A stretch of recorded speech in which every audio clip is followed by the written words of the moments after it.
आज के ब्रह्मा पुराण में आपका स्वागत है। आज के वीडियो में मैं आपको भविष्य पुराण विशेष स्थानों के बारे में बताऊंगी। भविष्य पुराण का पुराण व्यंग में एक विशेष स्थान है। यह पुराण आज के संदर्भ में बहुत ही जीवन उपयोगी है। वर्तमान में जो भविष्य पुराण उपलब्ध है उसमें केवल 28,000 श्लोक होते हैं। व्यास जी की दृष्टि इतनी दिव्य थी कि वह भविष्य में घटित होने वाले सारे रहस्यों को उन्होंने पहले ही पुराण में लिपि कर दिया था और लिख कर रखा था।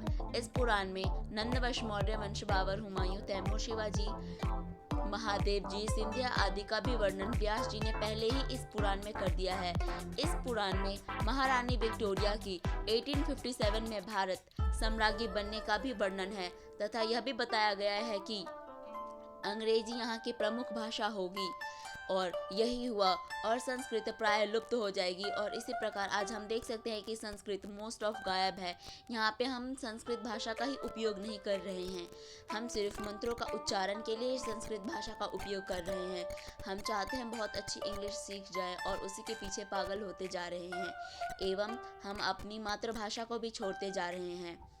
और आगे यह बताया गया है कि रविवारे च संडे ज फाल्गुनी चैवे फरवरी पश्चिटी सिक्कोरी ज्ञया द्वातुरी वृषधम। इस पुराण में भारतीय संस्कार, तत्कालीन सामाजिक व्यवस्था, शिक्षा प्रणाली पर भी विस्तार से प्रकाश डाला गया है। अतः भविष्य पुराण सैर प्रधान ग्रंथ है।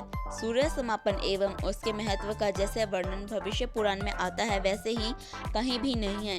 पंचदेवों में परिणिगत सूर्य की महिमा, उनके स्वरूप, परिवार, उपासना पद्धति आदि का बहुत ही विचरण से वर्णन किया गया है। पुराण की कथा सुनने एवं सुनाने वाले भी महाफल की प्राप्ति होती है।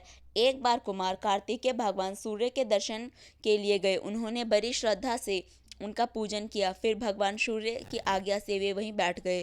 थोड़ी देर बाद उन्होंने दो ऐसे दृश्य देखे जिनसे उन्हें बड़ा ही आश्चर्य हुआ। उन्होंने देखा कि एक दिव्य विमान से कोई पुरुष आया है। उसे देखते ही भगवान सूर्य खड़े हो गए। फिर उसके अंग को स्पर्श करके उसका सिर सूंघ कर उन्होंने अपने भक्त वत्सल्यता को प्रकट की एवं मीठी मीठी बातें करके और उन्हें बहला दिया। ठीक उसी समय दूसरा विमान आया। उससे उतरकर जो व्यक्ति भगवान सूर्य के पास आया उसकी भी भगवान सूर्य ने उसी प्रकार से उसका भी सम्मान करते हुए अपने पास बैठा लिया। जिनकी वंदना स्वयं भगवान ब्रह्मा, विष्णु, महेश किया करते हैं, उस भगवान सूर्य ने दो साधारण व्यक्तियों का इतना सत्कार क्यों किया, यही कार्तिकेय कुमार के लिए आश्चर्य का विषय था। कुमार ने अपना आश्चर्य भगवान सूर्य के सामने रखते हुए पूछा, भगवान, इन दोनों सज्जनों ने ऐसा कौन सा सत्कर्म किया है जो आप इन्हें सम्मान दे रहे हैं? भगवान सूर्य बोले, ये सज्जन जो पहले आए अयोध्या में इतिहास पुराण की कथा कहा करते थे। कथा सुनाने वाले मुझे प्रिय हैं और मुझे प्रिय लगते हैं। यम यमे शनि मनु तप्ती मुझे इतने प्रिय नहीं लगते जितने कि कथावाचक। मुझे धूप दीप आदि से भी पूजा करने में इतनी खुशी नहीं होती जितनी कथा सुनाने से होती है। ये सज्जन कथावाचक है, इसीलिए मैं इन पर इतना प्रसन्न हूँ। भगवान सूर्य ने अपने आगे की ये सज्जन को बाद में मेरे पास आए। उन्होंने बड़ी श्रद्धा से अनेकों पुराणों की कथा करवाई एवं सुनी। एक बार कथा समाप्त होने पर उन्होंने कथावाचक की प्रदक्षिणा की और उन्हें सोना दान किया।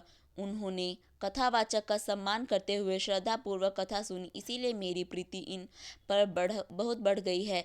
इस प्रकार इतिहास पुराण की कथा सुनाना एवं सुनना, पुराण और पुराण के वक्ता की पूजा करना भगवान को सबसे अधिक प्रिय है। इस पावन पुराण में श्रावण योग्य बहुत ही अद्भुत कथाएं, वेदों एवं पुराणों की उत्पत्ति, काल गणना, युगों का विभाजन, 16 संस्कार, गायत्री जाप का महत्व, गुरु महिमा, यज्ञ कुंडों का वर्णन, मंदिर निर्माण आदि विषयों पर भी विस्तार से वर्णन किया जाता है और भी किया गया है। आप कौन से भगवान को सबसे ज़्यादा मानते हैं और कौन सी भगवान की पूजा करते हैं? क्या आपको इस विषय में पता था या नहीं? ज़रूर बताना कमेंट सेक्शन में। तब तक के लिए आप स्वस्थ रहे। मिलते हैं अगले अध्याय में।